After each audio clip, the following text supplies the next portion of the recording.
अपने होंठ को खोलो, बाइबल को उठाओ और अंगीकार करो, यही वचन मेरे शुद्ध रहने का, मेरे चंगे रहने का, मेरे उद्धार में बने रहने का आधार है। मांगो ऊंची आवाज में। पूर्वी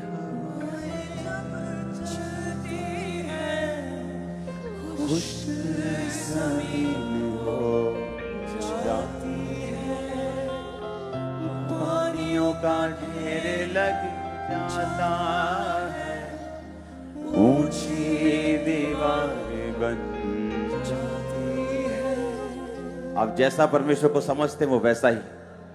अपने हाथों को उठाओ। अगर आप समझते हैं वो समुद्र दो भाग कर सकता है, वो आपकी मुसीबतों से आपको फ्री कर सकता है, तो वो ऐसा ही है। अगर आप समझते हैं वो सिर्फ पाप से छुड़ा सकता है और बाकी चीजों से नहीं, फिर वो वैसा ही है। जैसा आप उसे सोचते हैं वो वैसा ही है। जैसे आप आराधना करते हैं वैसे आप होते हैं। जैसे आपके मुंह से वर्ड्स निकलते हैं वो वैसा ही है। इसलिए उसने कहा था कि तू मुझसे कहता है कि मैं कठोर मनुष्य हूं, तो मैं तेरे लिए कठोर ही हूं। अपने होंठों को खोलो, थैंक यू जीसस बोलते हुए।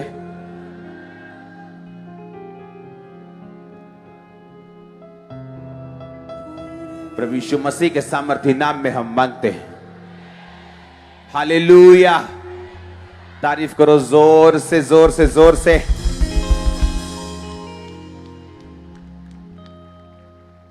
मिनिस्ट्री का जो परिवार है वो बड़ा होता जा रहा है। हालेलुया।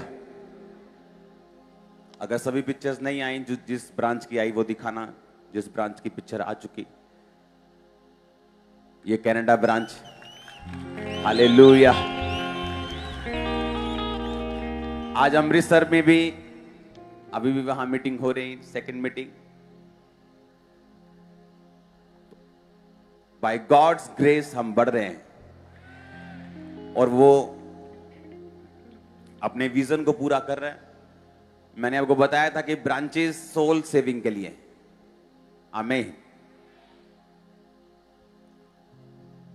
जिसको पैसा चाहिए वो ब्रांचेस ओपन नहीं करता,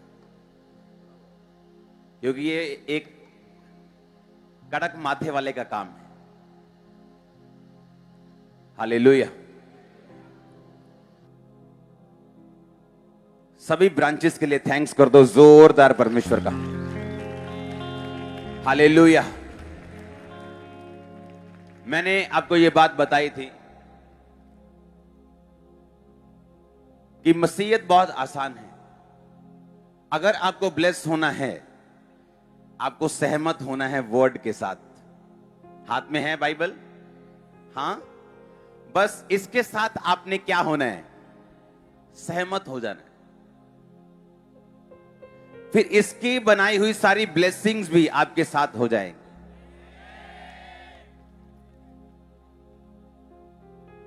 जो तुम्हारे हाथ में है ना, इसके साथ क्या होना है तुम्हारे पास? क्या होना है इसके साथ? कैसे? आमोस 3 पढ़ेंगे स्क्रीन के ऊपर। यदि दो मनुष्य परस्पर सहमत ना हो तो क्या वो एक संग चल सकेंगे?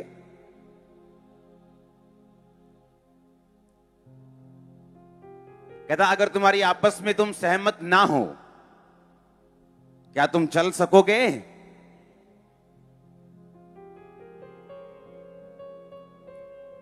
नहीं चल सकोगे ना। तो कहता अगर तुम पवित्र आत्मा से सहमत हो, अगर तुम वचन से सहमत हो, तो ही तुम चल सकोगे इसके साथ। आमीन। कहता अगर दो जन परस्पर सहमत ना हो तो क्या वो एक संग चल सकेंगे? नहीं।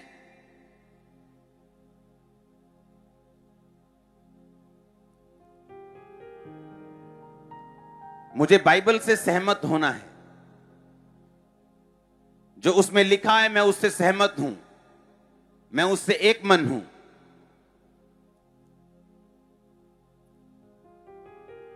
कैसे होता है काम, परमेश्वर कैसे काम करते हैं।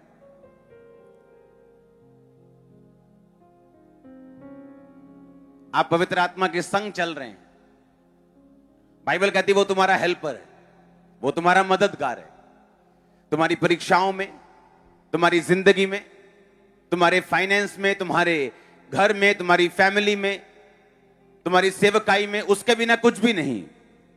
वो तुम्हारा मददगार है, वो तुम्हें बताएगा तुम्हें क्या करना है। जब मेरे नाम के कारण लोग तुम्हें घसीटेंगे तो परमेश्वर ने कहा तुम चिंता मत करना, तुम क्या बोलोगे, पवित्र आत्मा उसी वक्त तुम्हें बताएगा तुम्हें क्या बोलना है, कौन सा कैरियर चुनना है, कहां जाना है, किधर से आना है। अगर पवित्र आत्मा तुम्हारे पास नहीं, हेल्पर तुम्हारे पास नहीं, तुम भटक सकते हो, गलत राह चुन सकते हो, निराशा की राह चुन सकते हो, जैसा लोग आजकल चल ही रहे हैं।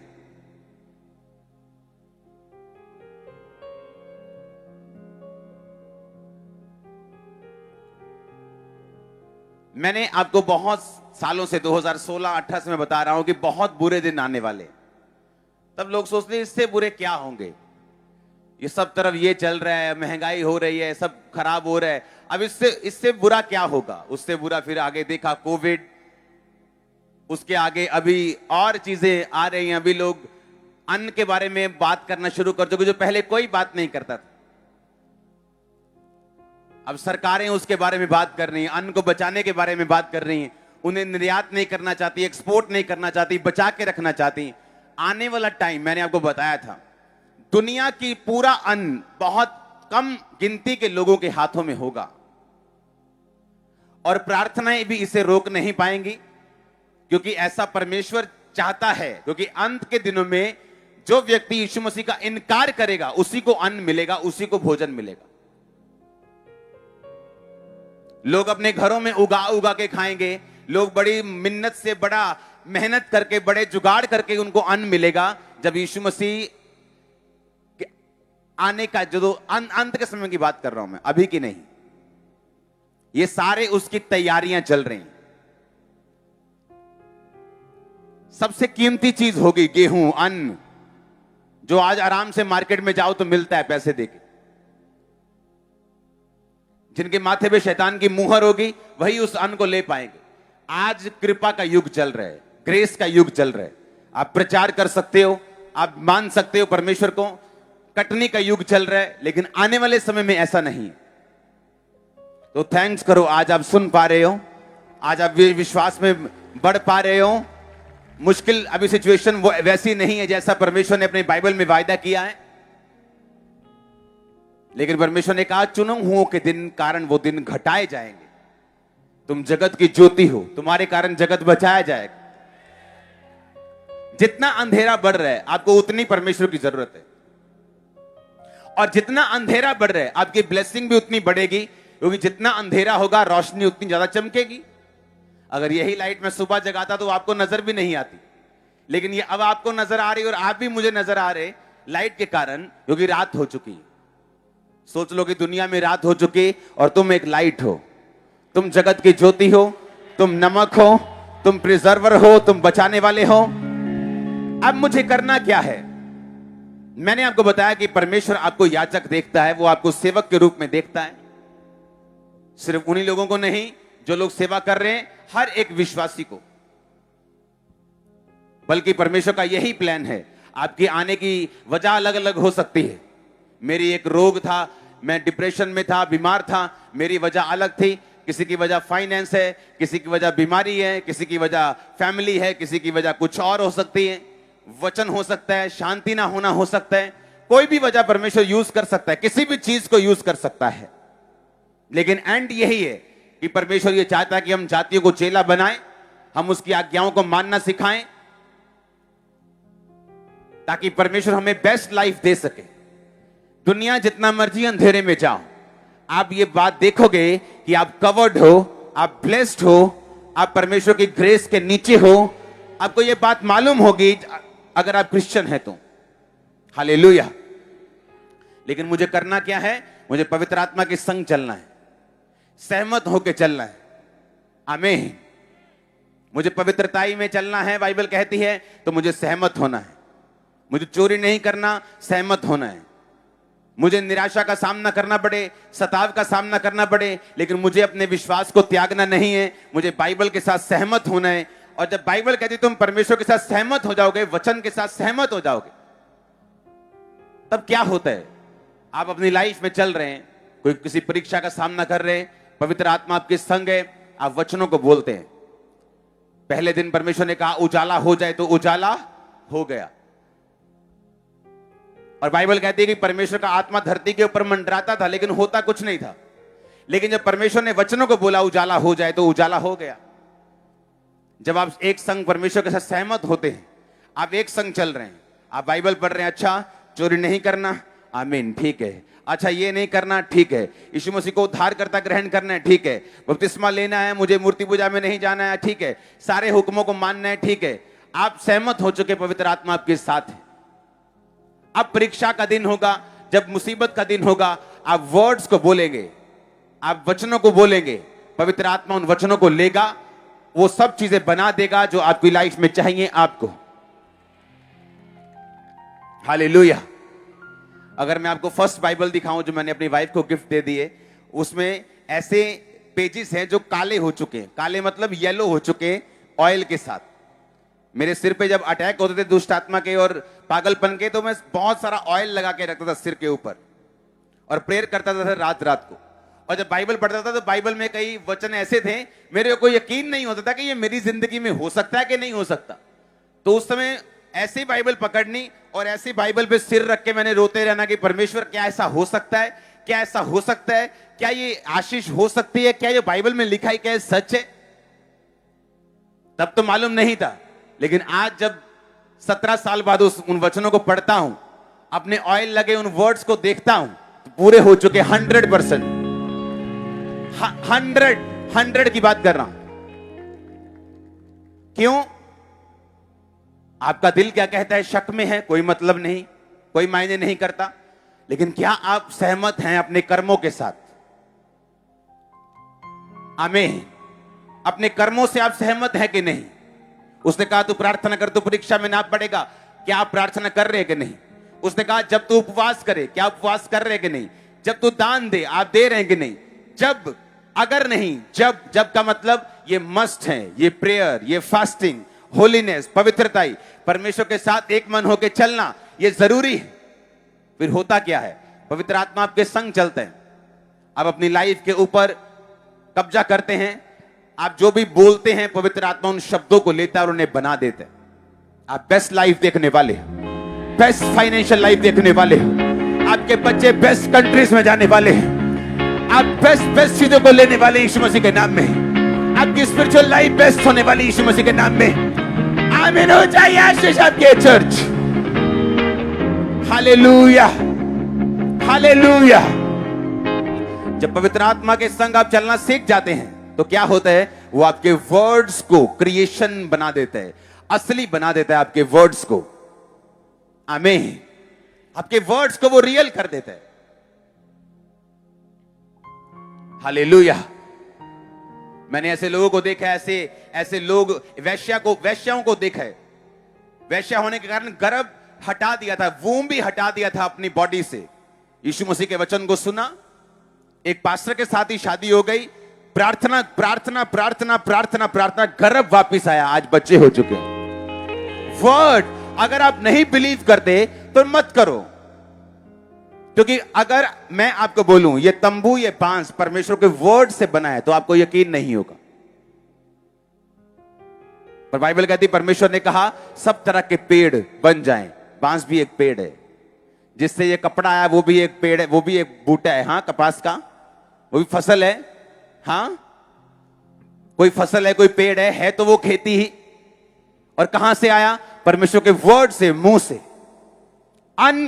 जो इम्पॉसिबल काम है, जो आप सोच भी नहीं सकते, अगर आप वर्ड्स को रिलीज करें, अगर आप परमेश्वर के साथ पहले तो सहमत हो जाएं, उसके साथ साथ चलें, और उसके बाद अगर वचनों को बोले, तो इम्पॉसिबल काम आपकी लाइफ में पॉसिबल हो सकते हैं। इसलिए तो बाइबल कहती है जो बलहीन है वो बोले मैं वीर हूं। वो झूठ बोलने के लिए नहीं कह रहा आपको, जो गरीब है वो बोले मैं ब्लेस हूं, वो आपको ये नहीं बोल रहा आप झूठ बोलो। उसने कहा जो तुम बोलोगे, अगर पवित्र आत्मा तुम्हारे साथ है, मैं उसे ऐसा ही कर दूंगा। जो तुम बोलोगे मैं क्रिएशन कर दूंगा, क्योंकि बाइबल कहती तुम परमेश्वर की समानता में ही बनाए गए हो। जब परमेश्वर ने आदम को बनाया तो सेम लेवल का बनाया, अपने समान बनाया, और उसमें जीवन का सांस फूका। वही सांस परमेश्वर के वचन में मिलता है। आदम जीवित प्राणी बन गया। आज भी जो वचन पढ़ते हैं और सहमत होते हैं वो जीवित हो जाते हैं। हालेलुया। हमें क्या करना है? हमें पवित्र आत्मा के साथ सहमत होने हैं, उसके साथ एक लाइन पर चलना है। आमीन। और फिर क्या होगा? जो हम बोलेंगे वो होगा। इम्पॉसिबल चीजें होंगी, इम्पॉसिबल चीजें मैंने कहा होंगी। आप सुबह जब डिक्लेयर करेंगे वो मेरे रास्तों को खोलने के लिए जा रहे हैं, वो मेरे परिवार के लिए ब्लेसिंग को रिलीज करने के लिए जा रहे हैं। आप सुबह बोलेंगे मैं पवित्र आत्मा से भरा हुआ हूं, मैं पवित्र आत्मा से भरी हुई हूं, मैं नई हाइट्स को छूने जा रहा हूं, नई हाइट्स को छूने जा रही हूं, मैं हील हो चुकी हूं, मैं चंगा हो चुका हूं, मैं आजाद हो चुका हूं, मैं ब्लेस हो चुका हूं, मैं डिलीवर हो चुका हूं। धर्मी का वंश बचाया जाएगा, उसका वंश पराक्रमी होगा, मेरा वंश भी पराक्रमी होगा, मेरा वंश भी बचाया जाएगा। आपको डिक्लेयर करना होता है रोज रोज रोज रोज रोज। आमीन। जब आप पवित्र आत्मा के साथ चलेंगे वो आपको बड़ी गहरी बातें बताएगा। आप जानते हैं बाइबल के वचन सबके लिए एक हैं, लेकिन सबकी लाइफ में पूरे नहीं होते। क्योंकि होता क्या है, जो बाइबल के वचन हैं उन्हें लोगोस बोलते हैं। क्या बोलते हैं? लोगोस। जिसका मतलब है कि एक ऐसा लिखित वचन जो सबके लिए है। एक वचन जो परमेश्वर ने पतरस को दिया। जब पतरस ने कहा परमेश्वर मैं आ जाऊं, परमेश्वर ने कहा पानी पे चल के आ जा, उसे रेमा वचन बोलते हैं। क्या बोलते हैं? रेमा वचन वो वचन होता है जो परमेश्वर आपकी खास परिस्थिति में, आपके किसी चैलेंज में, आपको बीमारी है, आपको कोई दुख आ गया, कोई दिक्कत आ गई, कोई परेशानी है, उस स्थिति में परमेश्वर अपने लिखे हुए वचन को जीवित करके सिर्फ आपके दिल में उसे डाल दे, उसे रेमा वचन कहते हैं। हाँ, और रेमा वचन किसको मिलता है? वो व्यक्ति जो पवित्र आत्मा के संग चलने वाला हो, जो पवित्र आत्मा के साथ चलता हो, जो परमेश्वर के साथ सहमत हो। आप जैसे ही उसके साथ सहमत होते हैं, परमेश्वर का वचन आपकी लाइफ में जीवित होता है, आप उसको बोलना शुरू करते हैं, वो रेमा वर्ड आपकी लाइफ में पूरा होना, क्योंकि जितने मिरेकल्स हैं वो रेमा वर्ड से होते हैं। शैतान कभी भी रेमा वचन से नहीं हारता, शैतान लोगोस से हारता है, वो लिखे हुए वचन से हारता है। लेकिन आपकी लाइफ में मिरेकल्स, आपकी लाइफ का छुटकारा वो रेमा वचन से आता है। आमीन। इसलिए परमेश्वर ने कहा शैतान लिखा है कि इंसान केवल रोटी से नहीं परंतु परमेश्वर के मुख से निकले एक वचन जिंदा रहेगा। जब परमेश्वर को उसने कहा कि अपने आप को नीचे गिरा दे, तेरे वचन में लिखा है वो तेरे स्वर्गदूतों को भेज के उठा लेगा, तेरे पांव में पत्थर ठेस नहीं लगेगी। यीशु मसीह ने कहा शैतान लिखा है तो अपने प्रभु अपने परमेश्वर की कभी परीक्षा ना कर। लिखा हुआ वचन भी पढ़ना जरूरी है, और उस लिखे हुए वचन को परमेश्वर का आत्मा कब रेमा बना देगा आप देखते रह जाएं। आमीन। वो रेमा आपके बेबी के लिए हो सकता है, वो आपके परिवार के लिए हो सकता है, वो आपके फाइनेंस के लिए हो सकता है, वो किसी भी चीज के लिए हो सकता है। आमीन। ये परमेश्वर में बढ़ने का तरीका जो मैं आपको बता रहा हूं। हालेलुया। आप जब भी शादी में जाके शराब पी के नाचते हैं, क्या आप उसके साथ सहमत हैं? आप जब चोरी करते हैं क्या आप उसके साथ सहमत हैं? क्या जब आप गलत काम करते हैं क्या आप उसके साथ सहमत हैं? अगर आप उसके साथ सहमत ही नहीं हैं, वो रेमा वचन कैसे देगा आपको? मैं दुखीदायक दिन परमेश्वर, मैं बहुत कुछ कर चुका हूं, प्रार्थना करा चुका हूं, ले हैंड करवा चुका हूं, कब मुझे हील करेगा तू? और अटैक रात को होता था तो बाइबल पढ़नी जरूरी होती, 2-2 घंटे 3-3 घंटे 6-6 घंटे भी बाइबल पढ़ता था। और बाइबल पढ़ते पढ़ते एक दिन रेमा वचन क्या हुआ, वचन पढ़ते पढ़ते पढ़ते परमेश्वर की आत्मा ने एक वचन को जीवित कर दिया। हे मेरे प्रिय भाइयों, हियाव बांधो, दृढ़ रहो, क्योंकि तुम जानते हो मसीह में की गई मेहनत कभी व्यर्थ नहीं जाती। मुझे ऐसा लगा ये वचन ऐसे ही नहीं, मैंने इसको बहुत बार पढ़ा है, लेकिन आज मुझे ऐसे लग रहा है कि परमेश्वर मुझसे बात कर रहा है इस वचन के जरिए।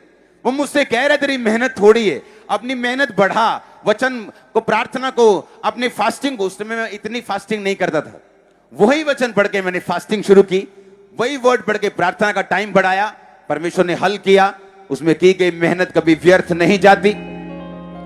हर एक व्यक्ति के लिए रेमा वचन अलग है, वो आपसे अलग बात करता है क्योंकि आप मुझसे अलग है, आपकी सिचुएशन मुझसे अलग है, आपका चैलेंज मुझसे अलग है, आप अलग तरह से बनाए गए, अलग तरह से बुलाए गए। आपको अपना रेमा वचन हासिल करने के लिए खुद बाइबल पढ़नी होगी। आमीन। एक वचन को पढ़ेंगे स्क्रीन के ऊपर, याकूब उसका 1 बाब उसकी 2 से 15 आयत।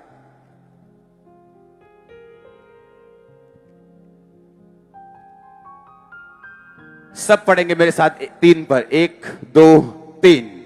हे मेरे भाइयों, जब तुम नाना प्रकार की परीक्षाओं में पढ़ो तो इसको पूरे आनंद की बात समझो, ये जानकर कि तुम्हारे विश्वास के परखे जाने से धीरज उत्पन्न होता है।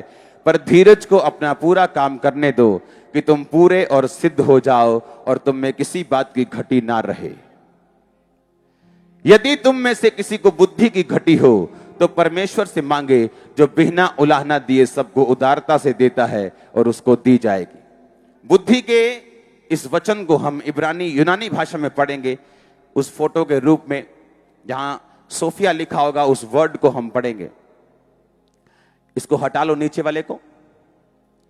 बुद्धि का मतलब है सोफिया, मतलब विजडम, हायर और लोअर, वर्ल्डली और स्पिरिचुअल। परमेश्वर कह रहा है कि जब तुम किसी परीक्षा में पढ़ो तो इसको क्या समझो, क्या समझो। पर आज तो परीक्षा जो है वो दुख की बात समझी जाती है। आज अगर यीशु मसीह के नाम के कारण आपको कुछ कोई हो जाए, कोई आपके लिए गलत बोल दे, कोई आपके बारे में झूठ बोल दे, आप दुखी हो जाते हो। पर परमेश्वर का वचन क्या कहते हैं, क्या कहता है वचन, क्या समझना है। पहले 2 आयत को पढ़ेंगे, क्या समझना है। कहता आनंद की बात समझो, तुम्हारे विश्वास के परखे जाने से धीरज उत्पन्न होता है और धीरज को अपना पूरा काम करने दो। अगर क्या तुम्हारे पास बुद्धि की कमी है, सुनो मेरी बात। हम ऐसा सोचते हैं कि मान लो एक बहन आई आज, उसने कहा मैं परमेश्वर में चल रही हूं लेकिन मेरी लाइफ में प्रॉब्लम आ गई है, मेरा हस्बैंड बीमार हो गया, ये कैसे हो गया।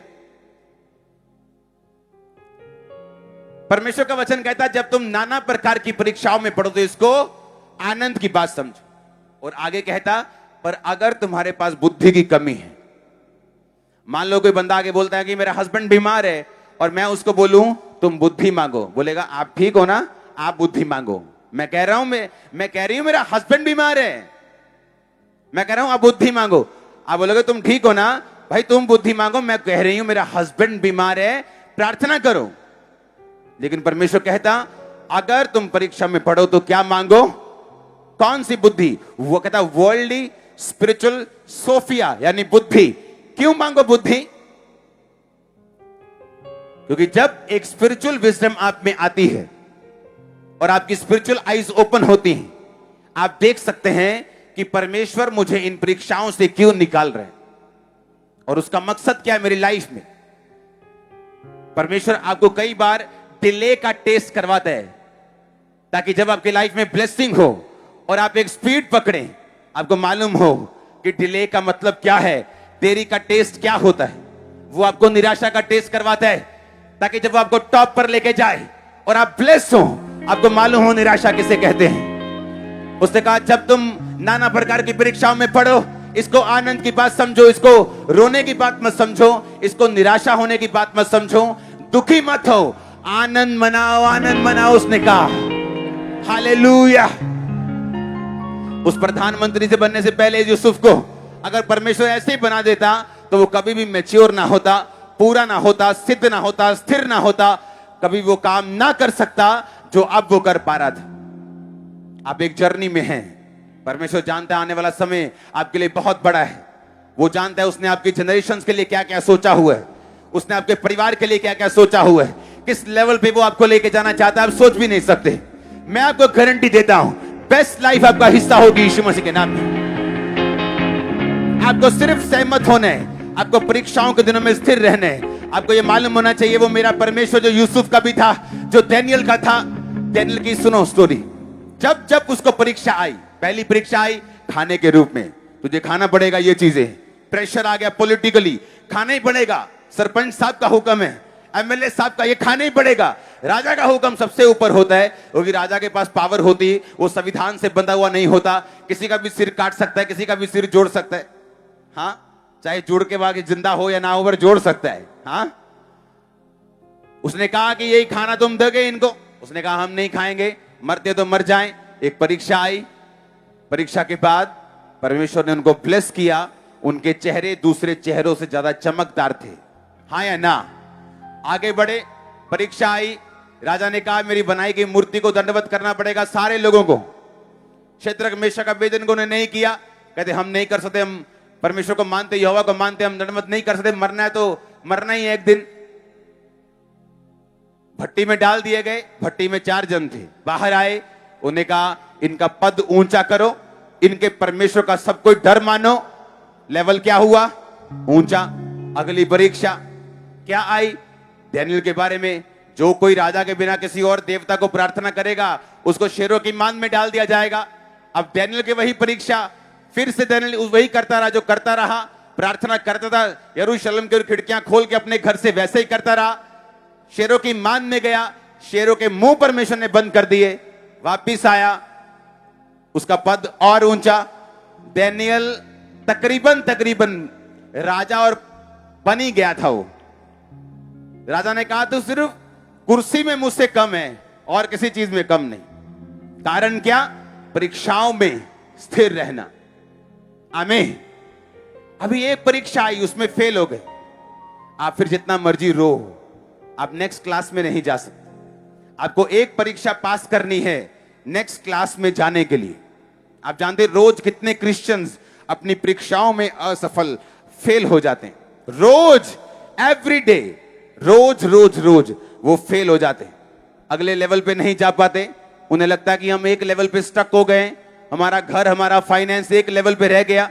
परमेश्वर कहता है अगर तुझे अगले लेवल पे जाना है, तुझे परीक्षाओं में से होकर गुजरना होगा। यही एक तरीका है, पेपर देते जाओ, पास होते जाओ, ऊपर जाते जाओ, आगे बढ़ते जाओ, और तुम बढ़ने वाले हो आज से यीशु मसीह के नाम में। हालेलुया।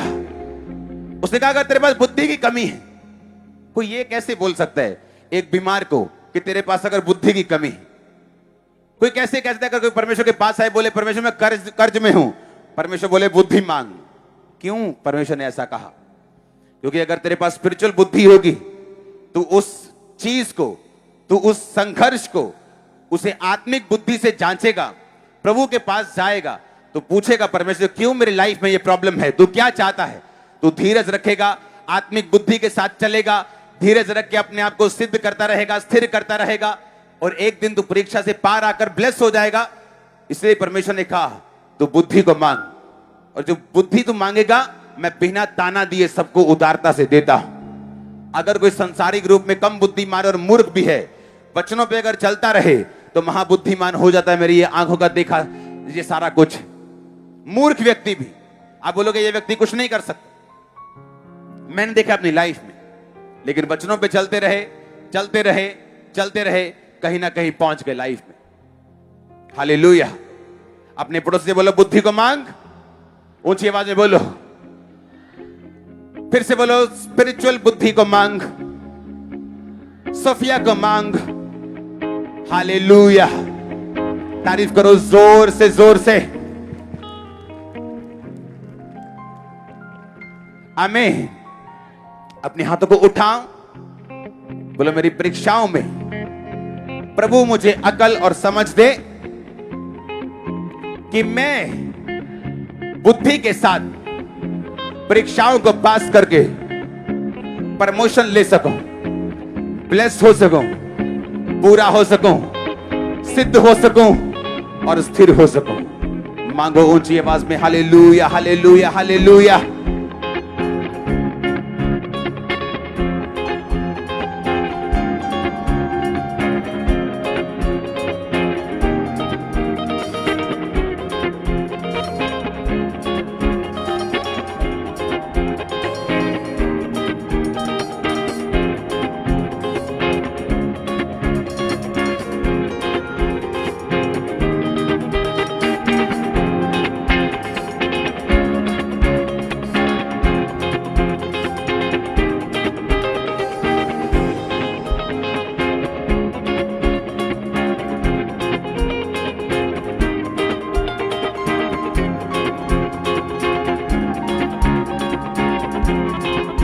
प्रभु यीशु मसीह के सामर्थ्य नाम में हम मांगते हैं। 12 आयत को पढ़ेंगे, इसी वचन की 12 आयत को।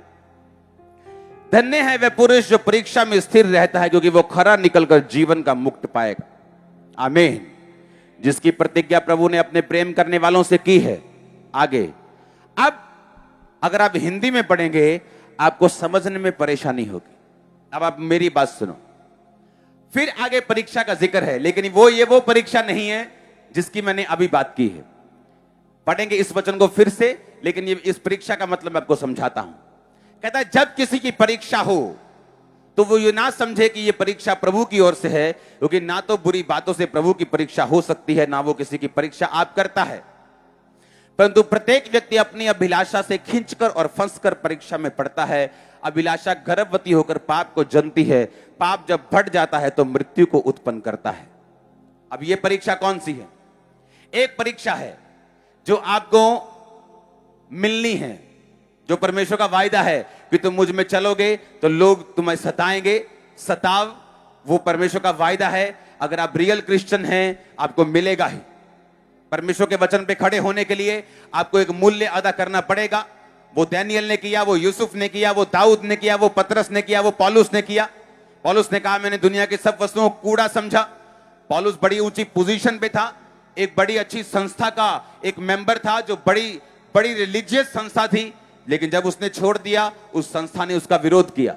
सदूकी और फिरोसी सारी उम्र पौलुस का विरोध करते रहे, उसको मारने तक गए, मार भी दिया कई टाइम, लेकिन परमेश्वर ने उसे बचाया। एक ये परीक्षा है जो आपको परमेश्वर के वचन पे खड़े होने से आती है, लेकिन ये वो परीक्षा की अब यहां पे बात नहीं हो रही। अगर आप इंग्लिश में यूनानी भाषा में पढ़ेंगे तो ये अलग परीक्षा है, ये पाप की बात कर रहे हैं। उसने कहा अगर तुम ये कहो, क्योंकि दो तरह की परीक्षा है, एक तो आप प्रभु में चल रहे हो, सही तरह से परीक्षा आई, लेकिन एक परीक्षा है आप चल रहे हो, आपने गलती कर दी, व्यभिचार कर दिया, चोरी कर ली, खून कर दिया, आप प्रभु के वचन से हट गए। तब लिखा वो परीक्षा, उस वचन को पढ़ेंगे कि प्रत्येक व्यक्ति अपनी ही अभिलाषा से खींचकर और फंसकर परीक्षा में पड़ता है। हां, ये रुमाल दिखा कहीं, वाह क्या ब्यूटीफुल है, इसे ले लूं। अभिलाषा से फंसकर, खींचकर, और ये हमेशा आंखों से शुरू होती, परीक्षा में पड़ता है। फिर आगे क्या लिखा? जब अभिलाषा गर्भवती होकर पाप को जनती है। जब मैंने ये पाप कर लिया तो क्या हो गया? फिर मैं प्रेग्नेंट हो गया।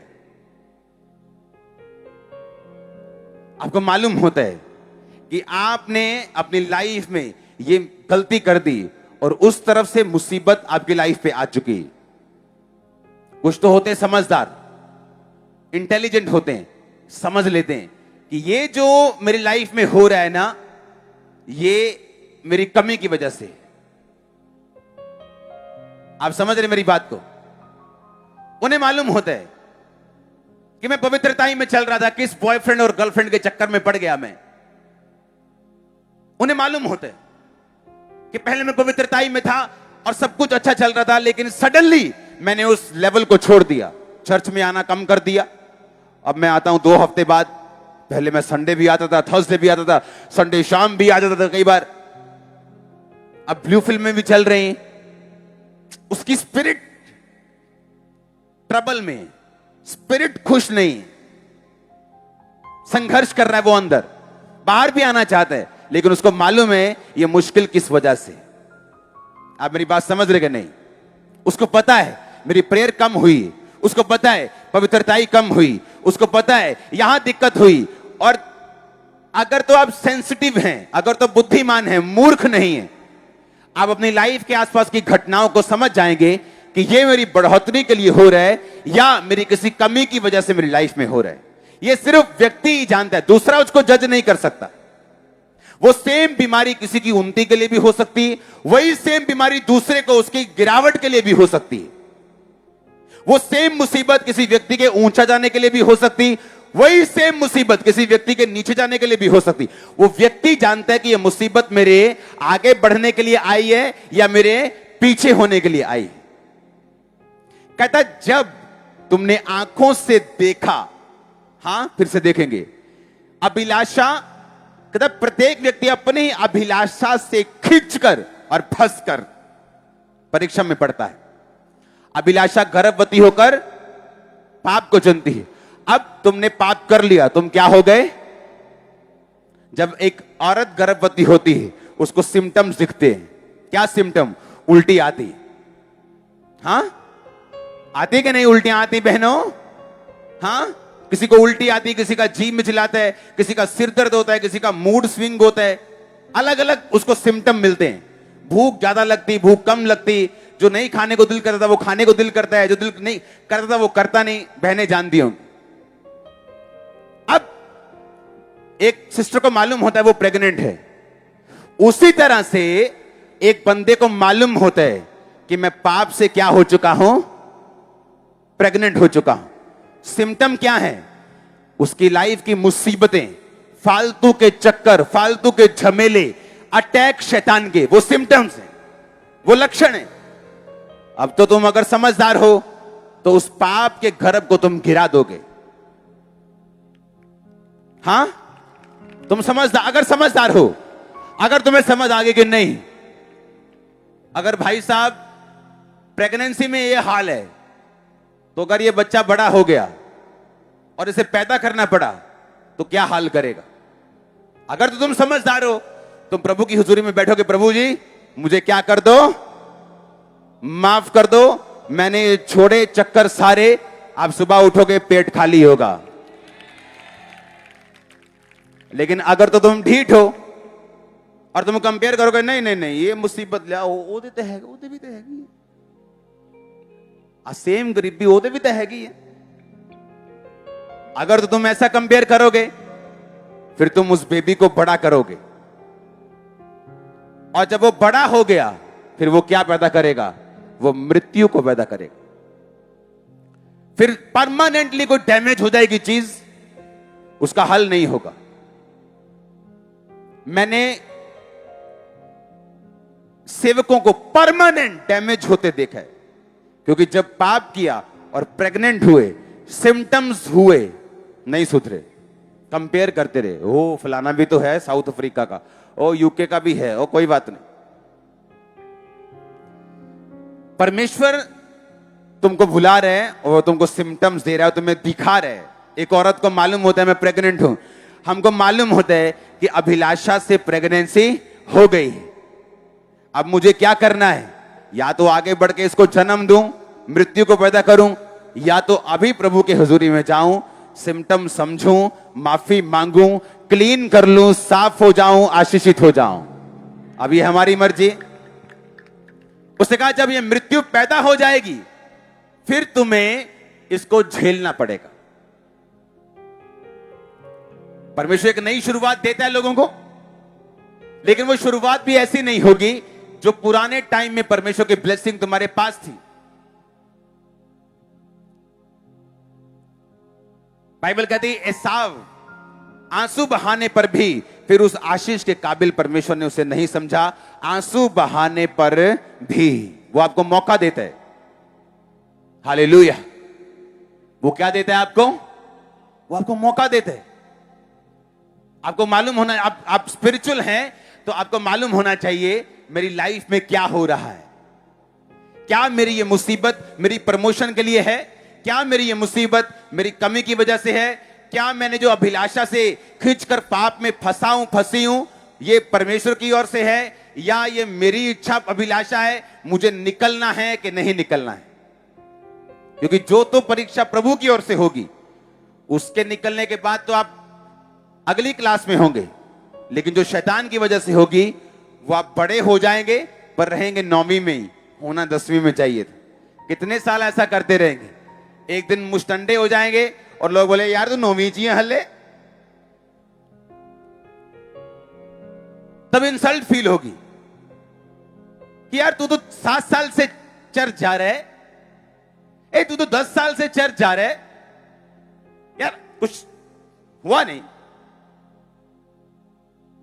ये बात मुझे मालूम थी कि मैं अकेला नहीं हूं, मुझे दुश्मन भी देख रहे हैं, मेरे दोस्त भी देख रहे हैं, मेरा परिवार भी देख रहे हैं, मेरी कलीसिया भी देख रही। अगर मैं ना बढ़ा तो ये मेरे लिए एक बहुत गलत बात होगी।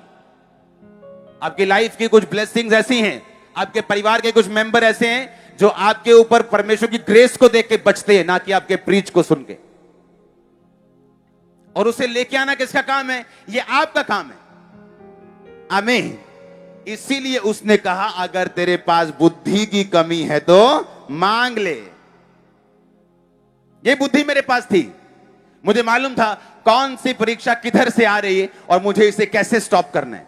ये रिपेंटेंस से स्टॉप होगी, ये तौबा से स्टॉप होगी, या ये विश्वास से खत्म होगी, या ये धीरज से खत्म होगी, ये मुझे मालूम था। कितने समझ रहे हैं? आप ब्लेस हो आज।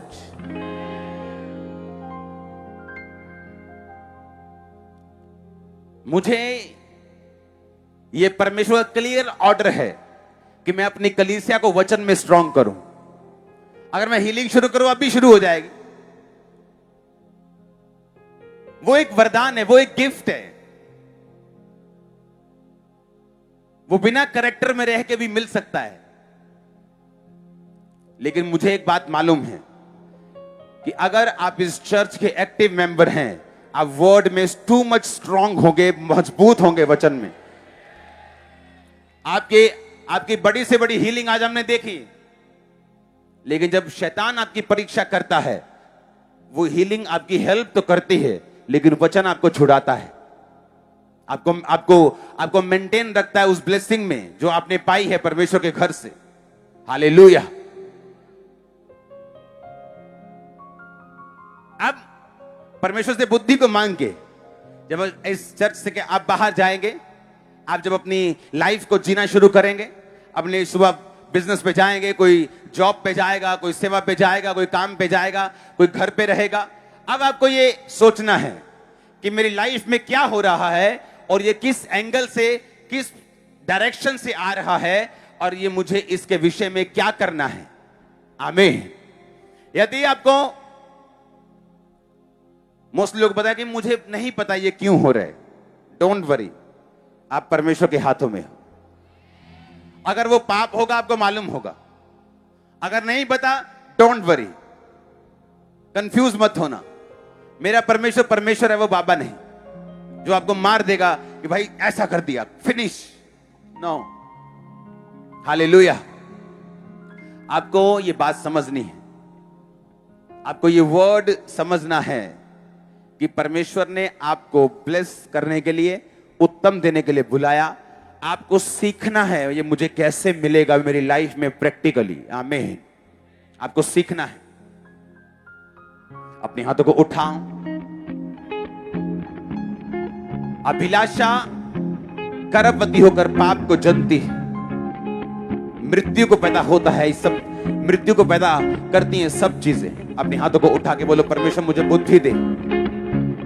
आज के बाद इन वचनों को मैं सुनूं, ऐसा ही चलो जैसा तूने मुझसे कहा था कि मैं सहमत होके चलूं, एक संग होके चलूं, फिर मैं वो देखूंगा जिसके लिए मैं बुलाया गया। उठाओ हाथों को, थैंक यू जीसस बोलते हुए मांगो ऊंची आवाज में।